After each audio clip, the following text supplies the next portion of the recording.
చిన్నప్పుడు మా అమ్మమ్మ ఊరికి అంటుండే, మగపిల్లానికి ప్రతి ఒక్క పని రావాలి బిడ్డ, అన్ని పనులు వస్తే మంచిది అని చెప్పేసి అని అంటుండే. సో ఆ మాట పట్టుకొని నేనైతే ప్రతి ఒక్క పని అయితే 100% నేర్చుకున్నా. నాకు ఈ పని రాదు అన్నట్టు లేకుండా అయితే అన్నీ నేర్చుకున్నా. ఆ విషయంలో అయితే మా నాన్న సంతోషపడతాడు. మా డాడీకి నేనంటే నమ్మకం, నా కొడుకు అన్ని పనులు వస్తాయని. బట్ నేను ఒక పనిని పట్టుకొని లేక సక్సెస్ కాలేకపోయినా, మీరు కూడా అలా కావద్దు. మనం ఏదైనా ఒక్క పనిని, ఒక వృత్తిని మాత్రమే కంటిన్యూషన్ చేస్తే ఏదో ఒక రోజు సక్సెస్ అవుతాం.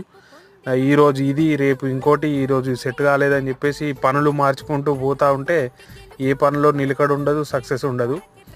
సో ఇయ్యాలటైతే మనం ప్లంబర్ వేసినాం, మళ్ళా తెల్లారి అయితే ఖచ్చితంగా యథావిధిగా డ్రైవర్ డ్యూటీయే. సో జీవితంలో నా అడ్వైజ్ ఏంటంటే ఒకే పనిని పట్టుకొని మనం సక్సెస్ సాధించాలి. వీడియో నచ్చితే లైక్ చేయండి, సబ్స్క్రైబ్ చేయండి.